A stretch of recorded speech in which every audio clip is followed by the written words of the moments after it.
My name is Ashley, and this is Let's Talk Dispatch. I do. You're gonna do it. Do it really well. And I believe the world needs more dispatchers. Around in the mud, blood, and plus beer. years that I'm not working 4th of July.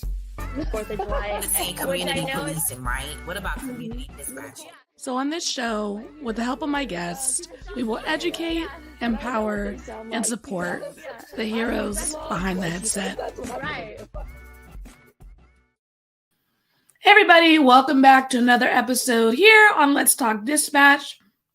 Today, I'm extremely excited to get back onto the topic of nutrition and health, because I know it's something that us in the dispatch world, in the world of shift work, can be a struggle.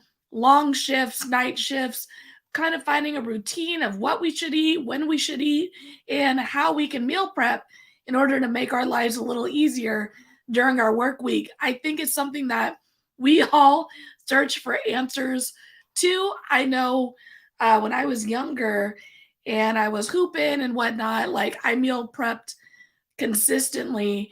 Now as I'm getting older, I'm in shift work. I'm definitely trying to find my way back into meal prepping and really getting a consistent schedule, and more importantly, finding simple ways to meal prep. And to answer that question and assist us adding stuff to our tool belt, today I'm going to be bringing on Angela, whose expertise is helping folks meal prep and, more importantly, find simple ways to meal prep so they can stay consistent. Hey, Angela, how are you? Oh, I'm good. I'm so happy to be here. How are you, Ashley? I'm good. Thank you so much for joining me. I really appreciate it. I actually was introduced to you after I went on had on Roger Sutherland on an earlier episode. He was like, I have someone who's like right up your alley. She's great, meal prep, and he connected us. So I'm so thankful for him introducing us virtually so we can make this happen.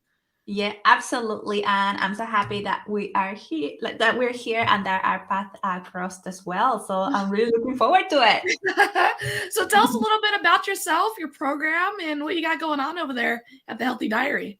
Of course. So hello, everyone. I'm Angela Borges.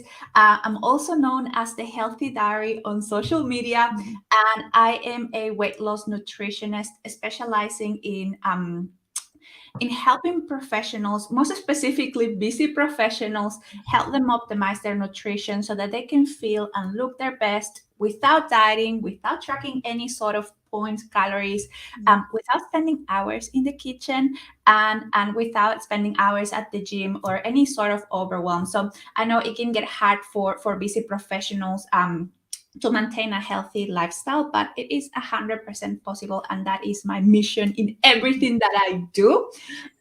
So I live in Melbourne, Australia, but I was born and raised in a beautiful country called Peru in South America, and therefore the accent. Yeah, and I'm also known as the meal prep queen, so I'm very, very excited to be talking to you about that specific topic. Yeah, no, I'm very excited about it because I think you are correct when you say busy professionals. And I think for the audience that I work with, first responders, dispatchers, I think busy is the best way to describe our lives in general. And I think a lot of folks who are in this line of work are looking for people who get that, and I think a lot of times when we do this research and we try to figure out, what's the best plan for us, what's the best way for us to be healthy, we find a lot of programs that don't really consider the busy individual and how these plans can affect them. And quite frankly, calorie counting or point counting, it can be a little of a downer, right? So yeah, absolutely. It can be very time consuming, overwhelming, and it can be a little bit it can have a negative impact on your relationship with food over time as well, because it gets obsessive when you do it for a long period of time. It's okay to do it for a short period of time as a little bit of awareness, but it is an exhausting exercise. And you're so right. I have a lot of clients who come and see me and they're like, Ange, I want to see a dietitian, a nutritionist. I started this program. It sounded amazing. But then I look at the recipes or I look at the plans and I spend 4 hours in the kitchen getting myself sorted. So it might be realistic for 1 or 2 weeks when you're motivated, but when motivation starts like fading out and when you start getting busy, it's just not realistic long term. Totally true.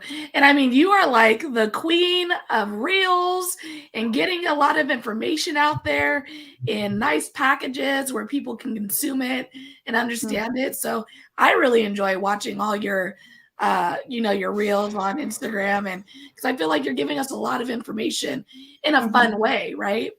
Yeah, absolutely. And it's so important to me to get that content out there and helping people because it's I know what it feels like to be in their position. And when I create my content, I always think about that person and what would they benefit from and how can I make the message simple, like easy, so that they just watch it and they're like, okay, I'm gonna make that recipe, or okay, I'm gonna put that one tip into practice. So my content is very easy to digest for that same reason, because the people that are watching, they don't have a lot of time to implement the tips and the strategies.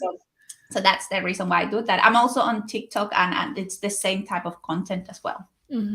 So how did you get into this nutrition? Like, how did you get into this type of work? Yeah. So I started, it was based on my own struggles and experience. I was a yo-yo dieter for my, like, most of my life. Like, I started at the age of 13 with my mom.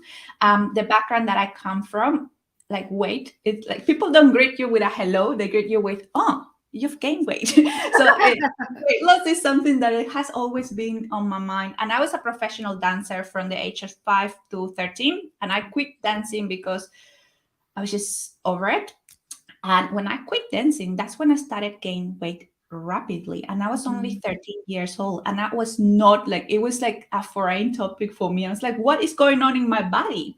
I started my first diet with my mom. And since then, I've been dieting until my late 20s. And always a yo-yo dieter, trying this diet, the new diet, Dukan, keto, you name it, I probably tried it. And I got to a point where I was just sick of it. I was sick of it. And I was like, there must be like a better way to do this. I can't live my life like dieting. I can't live my life like feeling miserable or hiding in the photos. It's just not, I'm not happy. Like, what can I do to make this sustainable?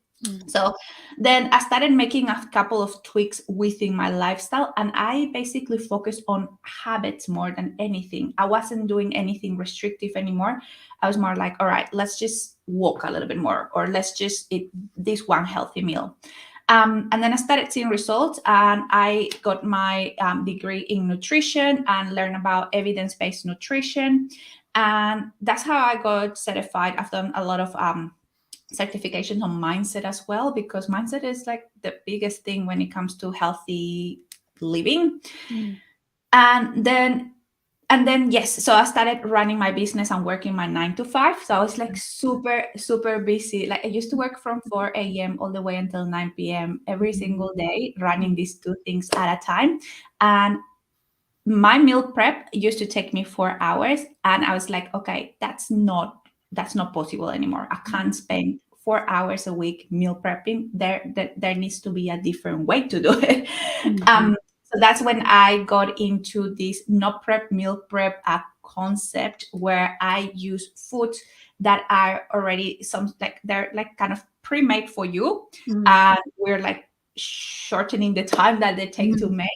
And then my prep now takes somewhere between 15 to 30 minutes. Again, I had to do that in order to keep going with my healthy lifestyle, because running a business and working full time, it just wasn't realistic. So that's how I got into it. That's so cool. And it's always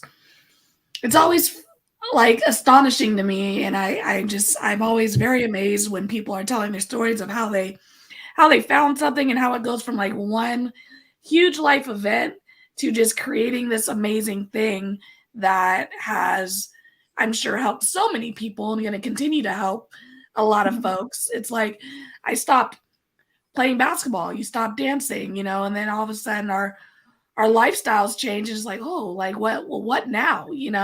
And I think that's what a lot of folks who are in this line of work are having to deal with, especially folks who are coming in as entry levels and they're starting to work graveyard, or they're starting to work, they're searching for this information of how I can live a healthy lifestyle being busy, so I'm able to continue to help other people in the thing that I'm doing.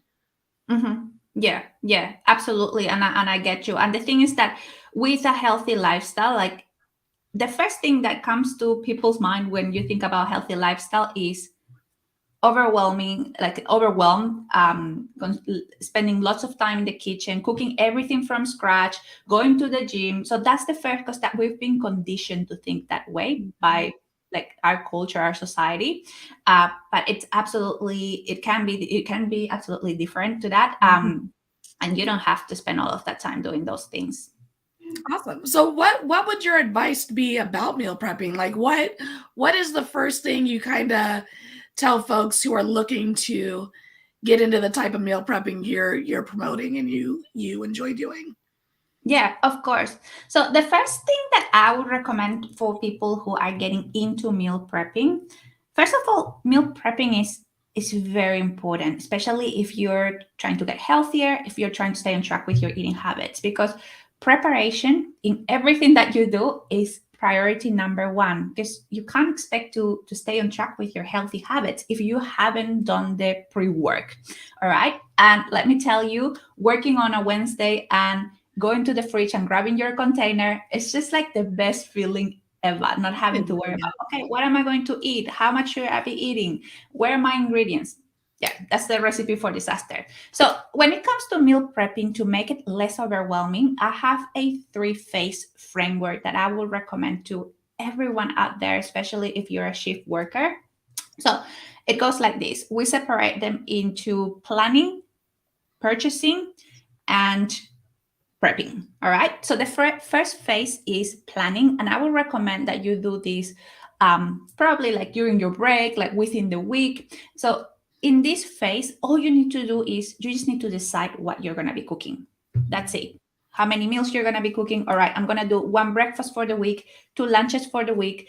For my dinners, there will be like a little bit more variety. So these are the meals that I'm going to cook, and then make a grocery shopping list from there. That's the planning side of things. Don't worry about everything else. Just make sure that you have your grocery shopping list ready. That's it. So the second phase is purchasing, which is basically grocery shopping. So this phase is something that you have to do regardless, because you need to eat. You need to go and get your food.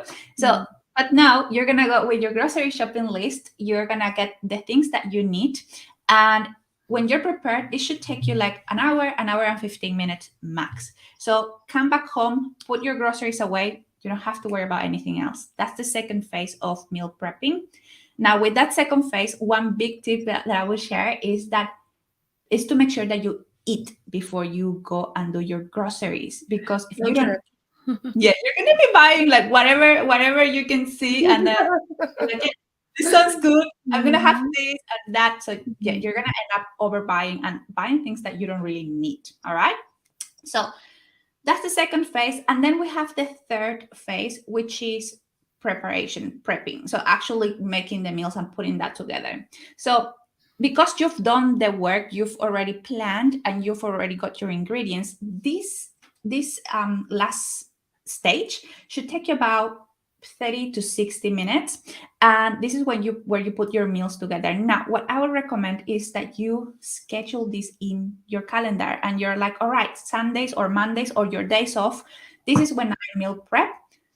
1 hour in my calendar to meal prep and just meal prep. Because if you're going to be doing things here and there and getting distracted and doing this other thing, it can really become a long process, so 3 to 4 hours, because you're doing things in between. So what I like to do, for example, on Sundays, I wake up, have my breakfast, and then I meal prep, schedule 1 hour. Normally it takes me 30 to 45 minutes. Get that out of the way, put the containers in the fridge, and then have the rest of the Sunday off. I don't even remember that I've meal prep on Sunday. I'm like, oh yeah, I did it this morning. But when you do it in that way with the 3-phase meal prep, it won't feel like an overwhelming exercise. And it works for a lot of my clients. So that's what I would normally recommend to make it less time consuming and overwhelming. Yeah, I think that's a great way to do it, especially, and I can definitely relate that when I do meal prep and all I have to do is wake up, grab everything, put it in my lunch pail, whatever that looks like for you, and just head out the door. It just makes my day go by so much easier, and it creates it provides fuel, right, during my shift, right? Like I don't have to sit there. 9 o'clock rolls around. I haven't had breakfast yet. I'm like, oh, well, I don't even have a lunch with me. So what am I going to have for lunch? And then all of a sudden, me and my partner are door dashing, and there's so much expenses on that. On top of it, it's not the most healthy food, right? And so it just becomes a spiral when I don't have those meals prepared. And I think that's what we want to try to avoid too, is like that spiral that comes from the lack of preparation. Yeah, absolutely. And the thing is that with meal prepping, you don't have to cook things if you don't want to. I understand it's not just about the time, but some people, they just don't like cooking at all. Like I know a lot of those people, and they're like, no, it's just the kitchen is not my thing, and that's okay. What you can do is, and this is where my no prep meal prep method comes into place. So what I do is I buy things that are already done. And to give you an example, when it comes to protein sources, for example, you've got rotisserie chicken, turkey burgers, you've got pre-boiled eggs, like you can buy the eggs are already boiled. You can get like tuna cans, like pulled pork. You have all of these protein sources that are already pre-made for you. With the burgers, all you have to do is just chuck them in the oven and you don't have to worry about them. And then with the carbohydrates, you can buy some pre-cooked rice, some pita wraps, bread, some pre-cooked pasta, so already done for you. With the veggies, you have like frozen veggies, salad mixes. You guys in the States, you have some really, really delicious salad mixes. I was there like a couple of months ago, and there was this Caesar salad mix from Trader Joe's, I think. So good. It was so delicious. And you could like easily have that with a turkey burger, and it comes with the croutons, and you can have it like in a wrap as well. And you're done, and you're not even like cooking anything. It's already done for you. So don't feel bad for using processed foods. There's processed foods and there's processed foods. So of course, if you're consuming ultra processed foods, like things like, I don't know, like bacon, like things that have been like really, really processed. But if you're using things that are wholesome and they're just packaged for you, or they just washed for you, or they just like cook for you, then those are healthier processed foods, like more wholesome foods. So use them. It will save you time, energy, and mental power as well. I think that's a great point, because I do think there is a stigma, right? That if it's not home cooked, you didn't shred it yourself, you didn't thaw it, and then throw it on the pan yourself, that it's not as healthy, or it's not, or it's not good for you. And I do think that from what you're describing, and if the alternative is us not eating or eating poorly, right? Like we're going to want to go for the more wholesome option, which is the thing that's already I think that describing it that way, it's like it's not bad for you, it's just already packaged for you. You know what I mean? Like so I really like that way of looking at it. Yeah, absolutely. And with your snacks as well, for example, you can just go with on-the-go snacks. You don't even have to prep your snacks. You can just get like an apple with some cheese, yogurt with fruit, or you can go like protein bar, protein shake. So just focus on things that will save you time and energy. You don't have to cook everything from scratch. That's like the biggest misconception when it comes to healthy eating. And that's what make people like overwhelmed, just thinking about, oh my God, now I have to cook all my meals from scratch. And yeah, it's just like a big no for me. And all of my clients, like they go from like they literally tell me that they save somewhere between 8 to 10 hours a week just by following the methods that I share with the meal prep and the recipes that I share as well that are like really simple. Yeah, and I think the recipe sharing is huge because I think that's something that we can get into a lull a bit too in regards to when we meal prep. Whatever manner you do it is like I had chicken last week, or like I just caught every third week I'm doing the same recipe. So finding folks who have creative recipes, easy recipes like the ones that you share, I think has tremendous value for everyone who in general, but especially the busy workers. Yeah, absolutely. And yeah, that's why I like to, like, if you go to my Instagram, you'll find like I've been sharing recipes since 2018. So there's about like more than 1,000 recipes there probably. But when it comes to recipes and to keep it fun, right? Because not everyone likes to eat the same every day. Like some people do, but most people just don't.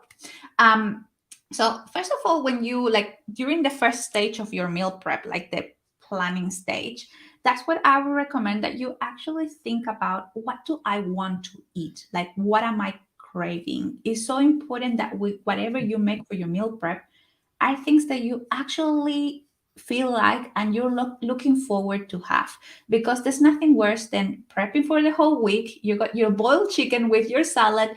Wednesday comes and you're like, no, I feel like something else. I'm just gonna order something. So make sure that whatever you eat are things that you enjoy. Make sure that you're incorporating your carbohydrates. Make sure that you're incorporating your healthy fats, so that you're getting the satisfaction factor out of that. Because when it comes to healthy eating, we always think about, okay, salad, protein, cutting carbs, cutting sugar. But the reality is that that's not sustainable. So again, you might do it for a couple of weeks, but like, come on, who doesn't like carbs?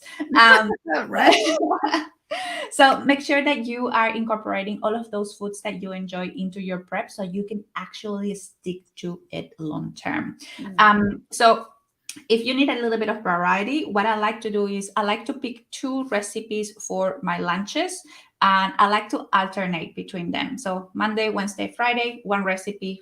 Tuesday, Thursday, second recipe, if you need the variety. Or what you can do instead to give you even more variety is to, instead of prepping individual meals, what you can do is prep your ingredients.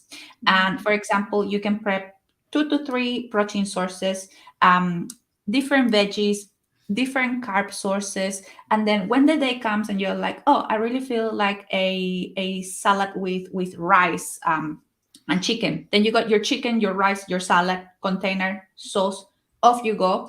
Or the next day you might feel like, oh no, I feel like a wrap, like a vegetarian wrap. So that's when you can grab your wrap, the eggs, veggies, different sauce, and you have like something different to eat every day if you want to. So that's what we call the mise en place meal prep, type of meal prep, where you prep your ingredients, leave everything ready, and on the day you just pick and choose what you want to have as well. See, what I love about what you're doing is that, yeah, it sounds like you have a lot of different options to fit different folks, right? So it's all geared around the same concept, but it's like, hey, if you can alternate the breakfast. If you're not really, you don't know what you're just meal prep the vegetables and the ingredients, and then you can kind of figure it out as you go, but all with the same goal in mind, which is cutting time and staying consistent and healthy. Yeah, absolutely. Because every person is different. And you can't expect someone to do the same thing that you're doing, because you don't know if they might like it. You don't know if they might have a different lifestyle, different schedule as well. Because my schedule will be very different to your schedule. So this is why it's so important for me to make sure that I provide a tailor approach, especially when I'm working with my client. I sit down with her and we talk about, all right, what do you do for work? How much time do you have available to make all of this happen? Every person is different, and I have people who follow me and they're like, yeah, I love your recipes. They're fantastic, but I just prep my ingredients. Or like Roger, for example, he does a bulk type of meal prep. So he cooks something like in a pot, and what he does is he just every day he just goes and grabs his portion, which is a different type of meal prep. So yeah, it's in order to get it's really important that you make this work for you, because at the end of the day you are the one who will need to stay on track with this. So whatever you do, make sure that you enjoy it and that you see yourself doing this long term as well. And if you don't, then change it. There's nothing wrong with that. Exactly. So tell us a little bit about your Lean Body and Strong Mindset program. What does that look like? Yeah, so Lean Body and Strong Mindset is a program that I've been running since 2018. So it's my signature program, and it's a 90-day, so 3-month program that I've created to help women, because I work with women inside that program, slim down in a way that is realistic, sustainable, and in a way that they can finally stick to long term. And my program, the reason for the name Lean Body Strong Mindset is because there is a big focus on mindset. There is a big focus on habits, because the only way for you to maintain a healthy lifestyle is by developing those habits that you can put on autopilot, so you don't even have to think about them. So the same way that you go and brush your teeth first thing in the morning should be the same way that you go and make a healthy meal without even like thinking about that. So it is a 90-day program that helps my clients, yes, lose the weight, but most importantly, doing it without dieting, tracking, and saving themselves a lot of time and developing the habits of a person who can maintain her weight loss permanently. So lots of mindset, lots of habit work inside the program. But yeah, it's a program that I'm very, very proud of. I've had about 500 women going through that since 2018. So it's been like fantastic.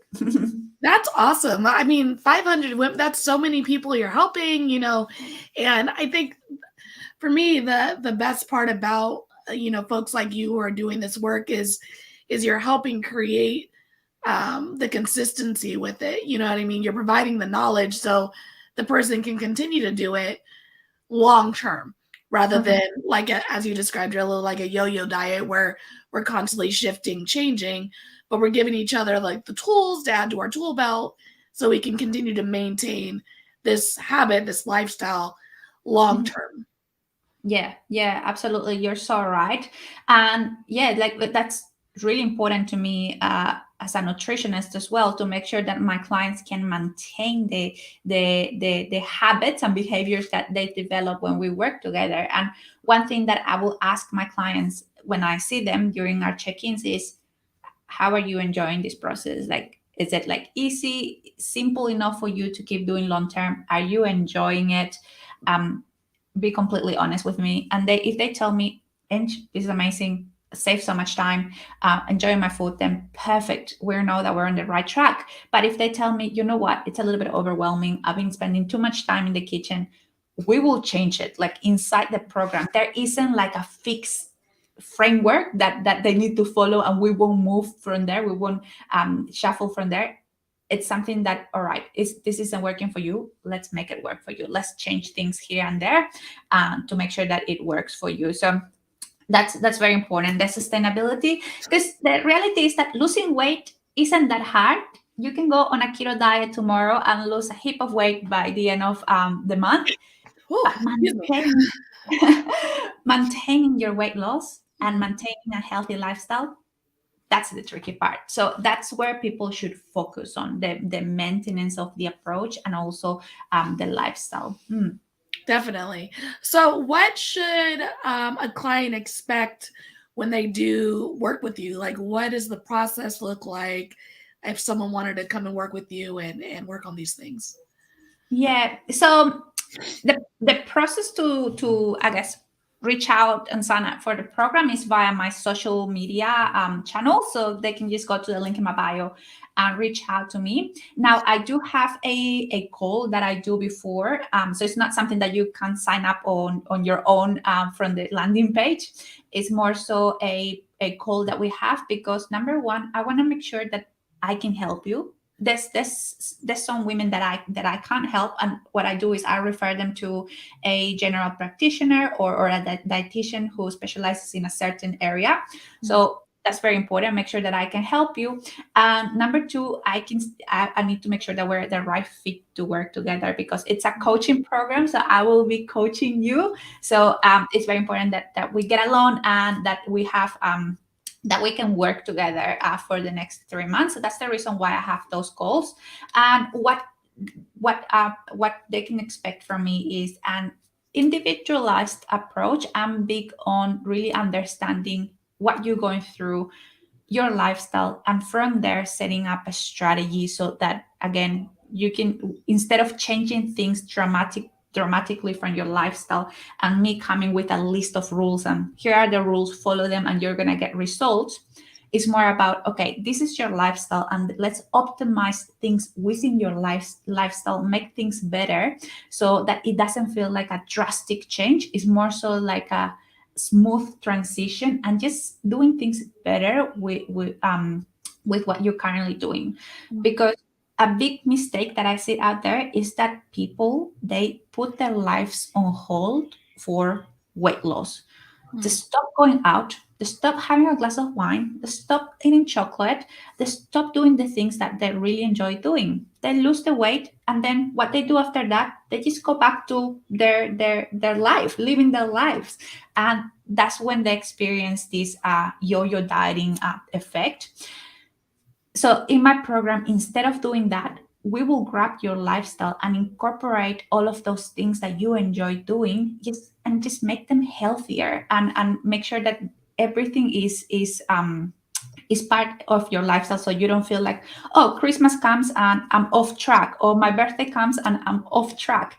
It should be like a steady lifestyle more than anything. That's so true, because I think one of the things, like, I like to have a beer, and I think one thing when I think about weight loss, especially in the past, is like, I can't have alcohol because it's the carbs and it's gonna hold. I'm not gonna be able. But I like to have a beer, so getting rid of those things that I enjoy is not something I really want to do. So I think it's totally correct that we need to have programs and people willing to work with us within our lifestyles, so we can, as you said, the goal, maintain our weight loss rather than just drop weight. Yeah, absolutely. And I'm glad that you brought that example, because there's another example, chocolate, for example. My clients, when they come and work with me, they think that I will tell them to get rid of chocolate. They're like, Ange, I have some chocolate in the cupboard, but you know what? I'm just gonna get rid of it so we can start this program. I'm like, why do you want to get rid of it? They're like, oh, because I love it so much. I have one piece and I lose control and I need to have the whole block. And what I do instead is, if you like chocolate, let's add chocolate every single day and make it part of your plan, because right now chocolate is like your weakness, or you have given so much power to chocolate that the worst thing that we can do is we avoid it, we get rid of it, and then once you're finished with the program, you see a block of chocolate and you're gonna eat it all because you felt restricted. You feel like you shouldn't be having it. So what we need to do is we need to neutralize that food and take some power off that food, so that the same way that you have some frozen peas and carrots in your fridge, you can have some chocolate sitting in your cupboard and not being like constantly thinking about it. So, and the way to do that is to make sure that you make it part of your plan. So in your mind, you'll be like, I love chocolate, but I can have it every day. Like, it's part of my plan. So there's nothing like wow about it. It's just chocolate. So, and with the beer, the same applies. Like, if you want to have a glass of beer or a bottle of beer, 100%, just add it in. It all comes down to how you balance your overall diet, not just like one specific food. Yeah, I know. I love the idea of taking power away from the things that we identify as guilty pleasures, right? The chocolate, the beer, whatever that is for folks, is just normalizing it. I think that's an excellent way of looking at food in general, or things that aren't, air quotes, healthy for us to eat consistently. If we just make them normal parts of our everyday life and routines, and they don't have that power anymore. I think that's an awesome way of looking at it. Yeah, absolutely. So that will be one tip to share with everyone who is watching or listening to this, is that if you love something, incorporate it into your diet, plan it. That's why planning is such an important thing to do, because when we're not planned, you're just winging it during the day, and that's when you're like, oh, I'm gonna have some chocolate, I'm gonna have more chocolate, I'm gonna have more chocolate, and then you don't realize how much you've eaten like throughout the day. But when you plan it, you can be like, all right, I have my main meals, I have my breakfast, my lunch, my dinner. Meals are healthy, they're satisfying, they're filling, and my chocolate, I have some chocolate as my treat after dinner. So it's planned, you know what's coming, and you're not setting yourself up for failure with mindless eating and overeating at the end of the day. That's awesome. So how do they find you on social media? How do they get in touch with you? All that good stuff. Awesome. So the best way to find me, or where I'm the most active, is on Instagram. So my handle is at the _healthy _diary _ I know, sorry. So that's my Instagram, and on TikTok I'm as the Healthy Diary as well. So that's the best way to get in contact with me. I have my website, which is www.thehealthydiary.co as well. And yeah, so those will be that's where I'm the most active. I also have a free Facebook community that I would invite your audience. This Facebook group is exclusive for women, so I'm sorry, gentlemen. But in that Facebook group, I share weekly live masterclasses with everything that you need to know to get to your goal, especially if you're a professional on a tight schedule. So feel free to we can add that in the notes, so people can join that group if they want to. Awesome. Yeah, I'm going to include all those links in the notes of the interview and videos, so don't feel like you got to write them all down now, but definitely connect with Angela. She has lots and lots of great info, reels, communities for all different types of folks and different types of work to join. So Angela, thank you so much for jumping on and sharing with us. No, thank you. It's been an absolute pleasure. Thank you for having me, and thank you for everyone listening and watching this as well. Awesome. I'll be right back with you, okay? All right, guys, that is our episode today of Let's Talk Dispatch. Meal prep. I know folks who are in the first responder world, shift work, dispatchers, that this could be a hard subject. And like Angela said, folks who just don't like to cook. I hear you. I get it. And for those folks, please check out the information in the bio section of this video. Connect with Angela so she can give you some tips and tricks to continue to live healthy, so we can continue to help people in the line of work that we choose. Until next time, stay raspy, everybody.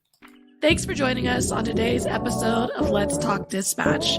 Don't forget to subscribe on YouTube at The Raspy Dispatcher, follow us on Instagram, and check out Let's Talk Dispatch anywhere you listen to podcasts. I'll see you next time, and stay raspy.